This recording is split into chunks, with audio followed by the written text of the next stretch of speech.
صباح الخير. اول ما الشتا بيدق البيبان اول كلمه الامهات بتقولها على طول الغدا النهارده عدس. هعملها لكم النهارده ان شاء الله بوصفه مامتي. احلى وصفه ممكن تعملوا بيها شوربه العدس، اللي ما بيحبهاش هيحبها بعدها على طول. دي المقادير، خدوا منها سكرين شوت عشان سهل عليكم. هنحتاج كوبايه عدس اصفر، بصلايه كبيره، طماطمايه كبيره، جزرايه كبيره، بطاطسايه صغيره خالص، معلقه صغيره كمون، ملح على حسب الرغبة، فصين توم كبار، شطة على حسب الرغبة، ونص معلقة صغيرة زعتر. في الحلة حطيت زيت لحد ما سخن، وبعد كده بنزل فيه البصل المكعبات صغيرة وأقلب فيه لحد ما يبقى لونه ذهبي فاتح بالشكل ده. بعد كده بروح ضايفة عليه التوم.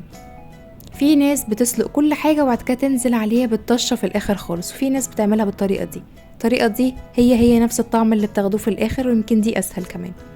هحط عليه فصين التوم المفرومين ناعم كبار، وأقلبهم مع بعض لحد ما يبقى لونهم ذهبي غامق شوية، وبعد كده بنزل عليهم بقية المكونات.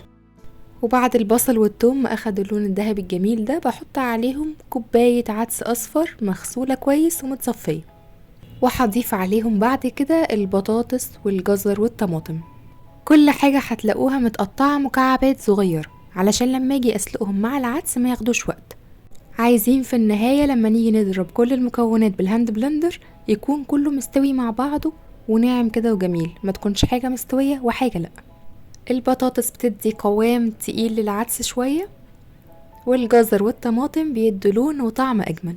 هنقلب كل ده مع بعض حوالي مثلا دقيقتين 3، وبعد كده بضيف عليهم المية تكون سخنة حوالي 5 كوبايات، ونضيف البهارات اللي هي أهم حاجة في كل وصفة. معلقة صغيرة كمون، نص معلقة صغيرة شطة، نص معلقة صغيرة زعتر، وملح على حسب الرغبة.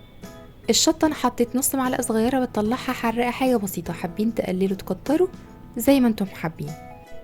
هغطي الحلة واسيبها على نار متوسطة لحد ما كل المكونات تغلي مع بعض وتستوي خالص، ومن شوية للتانية بقلبهم عشان الحاجة متلسعش من تحت. وزي ما اتفقنا نتأكد ان كل حاجة مستوية خالص زي ما انتم شايفين، سواء جزر او بطاطس او عدس كله مستوي. دلوقتي هجيب الهاند بلندر واضرب كل ده مع بعض بحيث ان يتكون عندي شوربة ناعمة خالص مفيهاش اي تكتلات زي ما هتشوفوا بعد شوية. ولما توصل معايا للقوام ده بقفل الهاند بلندر واشوف القوام بتاع الشوربة. لو هي تقيلة شوية بزود عليها مية سخنة لحد ما اوصل للقوام اللي هو الوسط، لا تخين قوي ولا سائل قوي. في التوقيت ده بتدوقوا البهارات وتشوفوا السمك بتاعها، ولو كله تمام بسيبها على النار حوالي 5 دقايق، وبعد كده بطفي النار. ما بحبش اضيف المية كتير من الاول خالص عشان لو طلعت تقيلة بعرف اظبطها، انما لو كانت خفيفة خالص مش هتظبط معانا. بيتقدم جنبها طبعا عيش المحمص، بيبقى شكله جميل جدا لو عملناه بالطريقة دي. بنجيب عيش ونقصه على الشكل اللي احنا شفناه ونعمله مروحة، وبعد كده في حتة عيش صغيرة تانية بروح قافلة عليها زي الفيونكة بالشكل ده. لو عندنا خلة سنان بروح مدخلاها كده من فوق عشان تمسك في بعض، وبعد كده في زيت يكون حرارته وسط بقليهم. ممكن تعملوه بكذا شكل، بس بصراحة الشكل ده أحلاهم. شايفين قوام الشوربة؟ لا خفيف قوي ولا تقيل قوي، مظبوط جدا. لون الشوربة يتجنن والطعم والريحة أحلى وأحلى. من الآخر اللي ما كانش بيحب شوربة العدس بعد الوصفة دي هيحبها. أتمنى من كل قلبي إن الوصفة النهاردة تكون عجبتكم. جربوها واكتبولي تحت في التعليقات ايه رأيكم فيها.